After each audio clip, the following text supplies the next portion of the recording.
ஆதித்யாய சோமாய மங்களாய புதாய ச குரு சுக்ர சனிபியஸ்ச ராகவே கேதவே நமோ நமஹ. எல்லாம் வல்ல ஆதித்யாதி நவகிரகங்களையும் என் குலதெய்வத்தையும் உன் குருநாதரையும் அன்னை வாராகி அம்பாளையும் வணங்குகிறேன். அன்பு பக்தர்களே, சனிப்பெயர்ச்சி 2025 எல்லாருமே ஆவலோடு எதிர்பார்த்து காத்திருந்த சனிப்பெயர்ச்சி. எப்படா இந்த சனி இடத்த விட்டு வெளியில் போவார்? 12 ராசி அன்பர்களும் கும்பத்தில் இருக்கிறாரு, அதனால கும்பராசி அன்பர்கள்லாம் ரொம்ப கஷ்டப்படுறாங்க அப்படின்லாம் சொல்ல முடியாதுங்க. 12 ராசி அன்பர்களும், மேஷ ராசி அப்படி தான் சொல்லுவார், ரிஷபமும் அதை தான் சொல்லுவார். ஏங்க இந்த சனி பயிற்சி நடக்குமா நடக்காதாங்க? நடக்குமா நடக்காதா சாமி? என்ன சாமி அவர் அங்கேயே உட்காந்துருக்காரு அப்படின்னு ரொம்ப ஒரு மனவேதனையோடு எப்படா இந்த சனி கொஞ்சம் நல்லது செய்வார், நல்லது நல்ல இடத்துக்கு மாறுவார். தன்னுடைய சொந்த வீட்டில் சனி பகவான் கடந்த காலங்களில் உட்கார்ந்த காரணத்தினாலே ரொம்ப ஸ்ட்ராங்கான கலகங்கள், உலகம் முழுவதும் போர் பதற்றங்கள். சனி பகவான் திரிகோண வீட்டில் போய் உட்கார்ந்ததுனால சனி பகவானுக்கு நிறைய பவர், எக்கச்சக்கமான அதிகாரம் கிடைச்சி போச்சு. அந்த அதிகாரம் கிடைச்சதன் விளைவு ஏதோ நம்ம பாரத நாடு ஒரு ஆன்மீக பூமியாக போனதால் நாம் தப்பிச்சோம். அங்கங்கே யாகங்கள் வேதங்கள் இதெல்லாம் வரதால நம்ம தப்பிச்சோம். இது இல்லாத மேற்கிந்திய நாடுகள் பூரா என்ன ஆச்சுங்க? யுத்தமாக நடந்துக்கிட்டு இருக்கு. ஹமாஸ் போர் பார்க்குறீங்க, இஸ்ரேல் போர் பார்க்குறீங்க, உக்ரைன் ரஷ்யா போர் பார்க்குறீங்க, அப்போ அமெரிக்காவுடைய பொருளாதாரத்தை பார்க்குறீங்க. இதெல்லாம் காரணம் என்னென்னா, சனி பகவான் அந்த திரிகோண வீட்டில் உட்காந்தாலும் அவருக்கு அதிகமான பவர் கிடைச்சி போச்சு. அவரை கண்ட்ரோல் பண்ணுறதுக்கு குரு ஏதாவது கிட்ட இருந்து பார்த்தாருன்னா அவர் கொஞ்சம் கண்ட்ரோல் பண்ணுவார். குருவுக்கும் வாய்ப்பு இல்லாமல் போயிடுச்சு, தன்னிச்சு செயல்பட ஆரம்பிச்சிட்டாரு. அப்போ ஒரு ராசின்னு இல்லைங்க, 12 ராசி அன்பர்களுமே கடந்த 2.5 ஆண்டுகளாக பலவிதமான துன்பங்களை மாட்டிக்கிட்டாங்க. இன்னும் கூட சொல்லப்போனால் எனக்கு அதெல்லாம் ஒன்றுமே இல்லை சாமி, சனியாவது பயிற்சியாவது கவனிப்போங்க அப்படின்னு ரொம்ப அலட்சியமாக அதட்டலாக உதாசீனமாக பேசிய அரசியல் தலைவர்கள் கூட இந்த சனி பயிற்சி கிட்ட வரும்போது கிட்ட சிக்கல் போய் மாட்டிக்கிட்டாங்க. ஒரு அரசியல் தலைவர்லாம் சொல்லுவார், யோ போயா கம்முன்னு, அதெல்லாம் ஒன்றுமே கிடையாது அப்படின்னு ரொம்ப அலட்சியமாக சொல்லுவார். அவங்க அசிஸ்டண்ட் கிட்ட, பிஏ கிட்ட சொல்லுவாங்க. நம்ம போய் பார்க்கும்போது, சாமி கம்முன்னு இருங்க சாமி அப்படின்வார். அந்த மாதிரி அரசியல் தலைவர்களுக்கு கூட கடைசி நேரத்தில் சனி வெளியில் போகும்போது சிக்கலில் போய் மாட்டி விட்டார். சாமி உண்மையிலே நீ சொன்ன சனி இருக்கார் போல இருக்க அப்படின்னு அவங்க கூட யார் அதெல்லாம் கிடையாது போயா அப்படின்னு சொன்னாங்களோ அவங்களே கூட சனி பயிற்சி நெருங்குகின்ற சமயத்தில், சாமி நீ சொன்ன சனி இருக்கார் போல இருக்க, வேலை செய்கிறார் போல இருக்க அப்படின்னு நம்பாதவர்களை கூட நம்ப வைத்து விட்டார் இந்த சனி பகவான். அப்பேற்பட்ட சனி பயிற்சி பலவிதமான கஷ்டங்கள், தொழில் பிஸ்னஸ் ஆகட்டும், மெயினாக நாட்டு நடப்பு, பொருளாதாரம், அரசியல் அமைப்பு, அரசாங்கம், அரசியல் தலைவர்கள், இன்னொரு பக்கம் சினிமா துறை, அதே போல் மெயினாக பொருளாதாரம், விவசாயம், எல்லா சப்ஜெக்டிலையும் மெயினாக கலகங்கள், ஒரு பெரிய மனக்குழப்பம். அதே போல் எந்த வேலையுமே நடக்காமல் மந்தமாக இருப்பது. எல்லாம் ஸ்டார்ட் பண்ணி அப்படியே வச்சுருப்பாங்க, ட்ரை பண்ணி அது ஃபெயிலியர் ஆகிருக்கும். அப்போது 12 ராசி அன்பர்களும் ஆவலோடு எதிர்பார்த்த சனி பயிற்சி நடக்க போகுது. அதில் இன்னொரு பியூட்டி என்னன்னு கேட்டிங்கன்னா, இது திருக்கணித பிரகாரம் நடக்கின்ற சனி பயிற்சி மட்டுமே. அப்போது எப்போ சாமி உங்களுக்கு வாக்கிய பஞ்சாங்கத்தின்படி சனி பயிற்சி எப்போனா, சேம் மார்ச் 2026 விஸ்வாவசு வருடம். அதே போல் பங்குனி மாதம் நடைபெறுகிறது, நெக்ஸ்ட் மார்ச்சில் நடக்குது. அப்போ இந்த சனி பயிற்சி திருக்கணித பிரகாரம் நடைபெறுகிறது. மார்ச் மாதம் 29ஆம் தேதி இரவு நிகழ்கிறது. 30ஆம் தேதியிலிருந்து உங்களுக்கு எல்லாருக்கும், நம்ம எல்லாருக்கும், என்னையும் சேர்த்துக்கோங்களேன், என்னையும் சேர்த்துக்கோங்களேன். அப்போ இந்த சனி பகவான் சனியை போல கொடுப்பாரும் இல்லை, சனியை போல கெடுப்பாரும் இல்லை. சனி கொடுத்தால் எவர் தடுப்பார்? அவர் கொடுக்க ஆரம்பிச்சிட்டாரு அப்படின்னா அவரை யாரும் கண்ட்ரோலே பண்ண முடியாது, அவரை யாரும் தடுக்கவே முடியாது. அதே போல அவர் கேள்வி கேட்க ஆரம்பிச்சிட்டாரு, அவன் கர்ம வினைகளை ஸ்டார்ட் பண்ணிட்டாரு அப்படின்னா அப்பையும் எந்த தெய்வமும் உள்ள போய் அவரை ஸ்டாப் பண்ண முடியாது. உள்ள ரூம்ல போட்டு சனி பகவான் 4 பேர் அடிச்சுக்கிட்டு இருக்காரு, யாராவது உள்ள போனீங்கன்னா கொஞ்சம் காப்பாத்துங்கடான்னு சொன்னா போறவனுக்கு உதவிடும். புரியுதுங்களா? அப்போ அதே போல ஒருவருடைய கர்மாவை சனி பகவான் அந்த ஃபைலை கையில எடுத்துட்டாருன்னா எந்த தெய்வமும் கிட்ட போய் சப்போர்ட்டுக்கு போக முடியாது. அவர் என்ன நினைக்கிறாரோ அதுதான். அந்த அளவுக்கு நன்மை தீமைகளை கலந்து செய்யக்கூடிய நம்முடைய சனி பகவான் அற்புதமான இடத்துக்கு மீன ராசிக்கு செல்கிறார். இதனால நல்லதுதான் உலகத்துக்கும் பிரபஞ்சத்திற்கும் நாட்டிற்கும் பொதுவாகவே உலகம் முழுவதுக்குமே கூட நன்மை நடக்க போகுது. நிச்சயமா உக்ரைன் போர் ஸ்டாப் ஆகும். நீங்க வேணா எழுதி வச்சுக்கோங்க, இந்த ஆகஸ்ட் மாதம் அல்லது செப்டம்பர் மாதம் உக்ரைன் போர் ஸ்டாப் ஆயிடும். ஹமாஸ் இஸ்ரேல் போர் கூட சமாதானத்திற்கு வருவதற்கு வாய்ப்புகள் உண்டு. ஆகஸ்ட் மாதம் ஒரு நல்லது நடக்க போகுது. ஏன்னா அந்த சனி பகவான் குருவுடைய வீட்டுக்கு போறாரு. அங்க போன உடனே அந்த வீட்டின் தன்மைக்கு ஏற்ப இவரு மனசு மாறிடும். புரியுதா? யாரோ நல்லவங்க வீட்டில் போய் உட்காரும் போது அந்த சுச்சுவேஷனுக்கு ஏற்ற மாதிரி அந்த யார் போய் உட்கார்றாங்களோ அவங்க மனசு மாறிடும். அப்போ இத்தனை நாளாக கும்பத்தில் உட்கார்ந்தாரு, அவர் வீடாக இருந்தது, அதுக்கேற்ற மாதிரி சூழ்நிலை இருந்தது. இப்போ போகிறது குருவுடைய வீடு, குருவும் கேந்திரத்தில் போய் உட்கார போகிறார், புதனுடைய வீட்டில் போய் உட்கார போகிறாரு. நல்லா ஜம்முன்னு சனியும் குருவும் கேந்திரத்தில், 2 கேந்திரத்திலையும் சாமிங்க இருக்க போகிறாங்க, தெய்வங்கள் இருக்க போகுது, அரசாட்சி செய்ய போகிறாங்க, அரசியல் மாற்றங்கள் நிகழப்போகுது, நிறைய அரசியல் மாற்றங்கள் நிகழப்போகுது. பாரத தேசம் மட்டும் அல்லாது உலகம் முழுவதுமே கூட மேன்மை அடைய போகிறது. ஸோ நிறைய சப்ஜெக்ட், நிறைய விஷயங்கள் நம்ம பேசிக்கிட்டே போகலாம். அப்புறம் இதுவே இன்ட்ரொடக்ஷனே ஒரு பெரிய வீடியோவாக போயிடும். வாருங்கள் நண்பர்களே, உங்கள் ராசிக்கு இந்த சனி பகவான் என்ன செய்ய போகிறார் அப்படிங்கிறத பார்த்துடுவோம். அன்பார்ந்த மேஷ ராசி அன்பர்களே, உண்மையிலேயே மேஷ ராசிக்கு இந்த சனி பெயர்ச்சியால் நல்லது நடக்க போகுது. காரணம் என்னன்னு கேட்டிங்கன்னா, இது நாள் வரையில் சனி பகவான் 3வது பார்வையாக உங்கள் ராசியை, மேஷ ராசியை பார்த்துக்கிட்டு இருந்தார். அப்போ சனி பார்க்கும் இடம் பாழாகும் அப்படிங்கிற அந்த விதியின்படி மேஷ ராசிக்கு ஒரு சில பிரச்சனைகள் இருந்து வந்தது. நாம் எல்லாமே பார்த்தோம். கடந்த ஆண்டுகளில் மிகப்பெரிய அரசியல் தலைவர் ஒருவர் அரசியல் அதிகாரத்தில் தற்சமயம் கூட அவர் அரசு அதிகாரத்தில் அமைச்சர் பொறுப்பில் இருக்கக்கூடியவர்கள். அப்போ அந்த சனி பகவான் பார்த்த காரணத்தினாலே அந்த மேஷராசியை சேர்ந்த அந்த நபர் மிகப்பெரிய இன்னலுக்கு உள்ளானார். கிட்டத்தட்ட ஒரு வருஷத்துக்கும் மேலாக சிறைவாசம் செல்லக்கூடிய வாய்ப்பு ஏற்பட்டது. அப்போ மேஷராசி அன்பர்களே, இது ஒரு உதாரணம் தான். அப்ப இதை போல சனி பார்த்த காரணத்தினாலே மேஷராசி அன்பர்கள் கடந்த 3 ஆண்டுகளாக நல்லா இருந்திருக்கோம் சாமி, ஃபர்ஸ்ட் கிளாஸா போயிட்டு இருந்தது, திடீர்னு இப்படி மாறி போச்சு, அல்லது கூட இருந்தவங்களே இப்படி நம்மளை போட்டு கொடுத்துட்டாங்க, கூட இருந்தவங்க தான் சாமி காரணம். இதை நான் நிறைய பேருக்கு நான் அதை எடுத்தும் சொல்லியிருக்கிறேன், ஆதாரங்களோடு சொல்லியிருக்கிறேன்.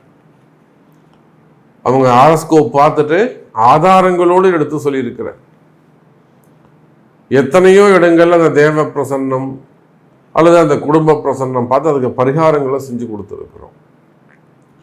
அப்போ மேஷ ராசி அன்பர்களே, கடந்த காலங்களில் இருந்து வந்த அத்தனை லாபஸ்தானத்தில் சனி இருந்தார்னு சொன்னாரே தவிர லாபம் எனக்கு கிடைக்கல சாமி, நான் தான் மற்றவங்களுக்கு சம்பாரிச்சு கொடுத்தேன். உண்மையிலேயே மேஷராசி என்பர்களே, நீங்கள் சம்பாரிச்சிருக்க மாட்டீங்க. நீங்கள் கஷ்டப்பட்டு வேர்வை சிந்தி ரத்தம் சிந்தி சம்பாதிச்ச வருமானத்தை அடுத்தவங்களுக்கு கொடுத்துட்டு உட்காந்துருப்பீங்க, ஏமாந்துட்டு உட்காந்துருப்பீங்க. வெறும் பேர் புகழ் மட்டுமே உங்களுக்கு மிஞ்சும்.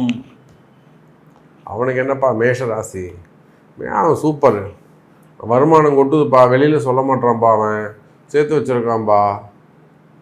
இந்த பேர் தான் உங்களுக்கு, திருஷ்டி தான் உங்களுக்கு சேர்ந்ததே தவிர பணங்காசு சேரவில்லை. உண்மையா இல்லையா சார்? கொடுமையிலும் கொடுமை, சம்பாரிச்ச காசை அடுத்தவன்ட்ட கொண்டு போய் கொடுக்கறது, அந்த வேலையை பண்ணிட்டு வந்திருக்கீங்க நீங்கள். ஆனால் ஊர் பூரா உங்களை தான் நம்புது, உங்கள்கிட்ட தான் காசு இருக்குன்னு நம்புது. அப்போ உங்களுடைய உண்மையான சூழ்நிலை என்ன என்பது எனக்கு தெரியும். மேஷ ராசி அன்பர்களே, நீங்கள் எந்த தொழில் செய்பவராக இருந்தாலும் சரிதான். நிறைய அன்பர்கள் ஷேர் மார்க்கெட்டு, ஸ்டாக் மார்க்கெட்டு அல்லது கம்பெனிகள், சின்ன சின்ன நிறுவனங்களை வச்சு நடத்தக்கூடியவர்கள், தொழில் செய்யக்கூடியவங்க, பிஸ்னஸ் பண்ணக்கூடியவங்க, கடைகள் வச்சு நடத்தக்கூடியவங்க, வெளிநாடுகளில் தொழில் பிஸ்னஸ் பண்ணக்கூடியவங்க, தொழில் செய்யக்கூடியவர்கள், அதே போல் ஃபேக்ட்ரிஸு, சிப்காட் நிறுவனங்கள், export import, group of companies, hospitals, doctors, auditors, இன்னும் சொல்லப்போனால் ஆடிட்டர்ஸ், டாக்டர்ஸ், ஸ்கூல், காலேஜஸ் இதெல்லாம் வச்சு நடத்தக்கூடிய அன்பர்கள், அதே போல் textile business, gold business, textile business செய்யக்கூடியவர்கள், பெரிய பெரிய தொழிலதிபர்கள்லாம் நம்ம பார்க்குறோம். அதே போலத்தான் அரசியல் தலைவர்கள், அரசியலில் ஈடுபட்டு இருக்கக்கூடியவர்கள், முதல் நிலையில் இருக்கக்கூடியவர்கள், அரசியல் தலைவர்கள், அதே போல சினிமா துறையை சார்ந்தவர்கள். சினிமா துறையெல்லாம் எவ்வளவோ குடும்ப கஷ்டங்கள், குடும்ப பிரச்சனைகள், வம்பு வழக்குகள், உடல்நிலை ஆரோக்கிய குறைவுகள், மனசுல பயம், மனசு கஷ்டம், வேலையின்மை, வருமான குறைவு, இதெல்லாம் சினிமா துறையில். அதே போல ரியல் எஸ்டேட் செய்யக்கூடியவர்கள், பில்டர்ஸ், கன்ஸ்ட்ரக்ஷன்ஸ், அது சார்ந்த பூமி தொழில்கள், கிரஷர்ஸ், பூமி சார்ந்த தொழில்கள், கனிம வளங்கள், குவாரிகள், கிரஷர்ஸ் வச்சு நடத்துறது, மினரல்ஸு, அது சார்ந்த group of company, multi business செய்யக்கூடியவர்கள்.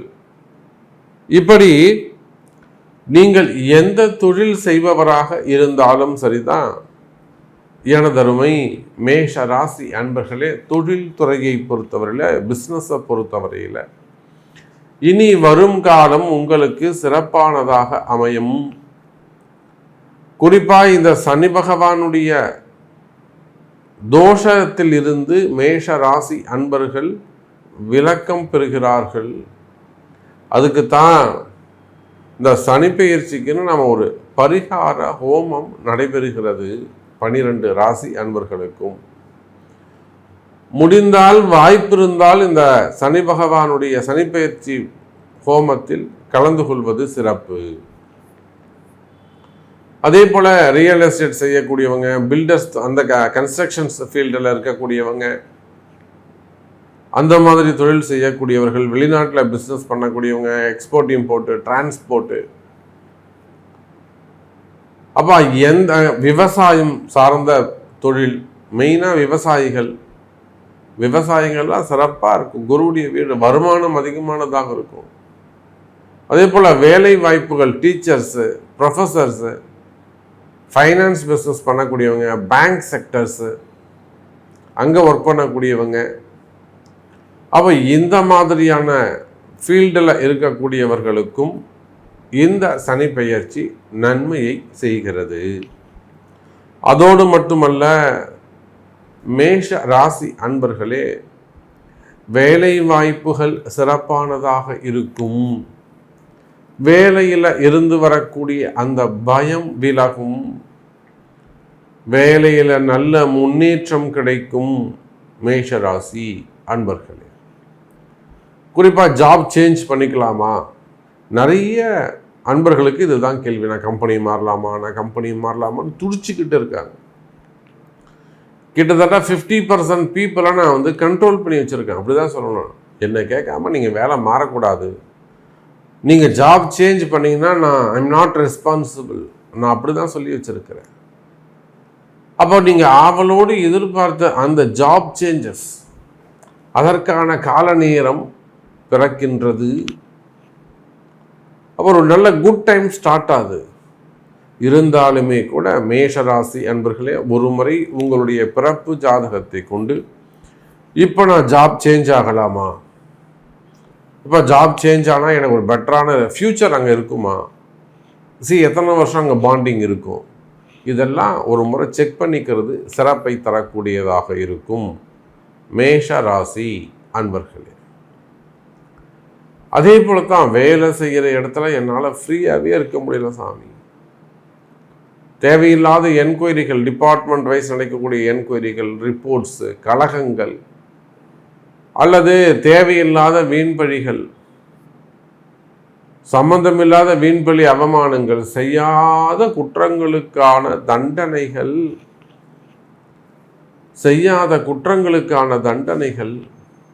சிறை தண்டனையாக இருக்கலாம், ஜாமீனாக இருக்கலாம், அல்லது ஜாப் ரிலேட்டடாக இருக்கலாம், பிஸ்னஸ் ரிலேட்டடாக இருக்கலாம், நண்பர்களே எதிரிகளாக மாறிவிடலாம், அசட் சம்பந்தப்பட்டது, சொத்து சம்பந்தப்பட்ட தகராறுகள், சொத்து சம்பந்தப்பட்ட வழி சம்பந்தப்பட்டதாக இருக்கலாம்.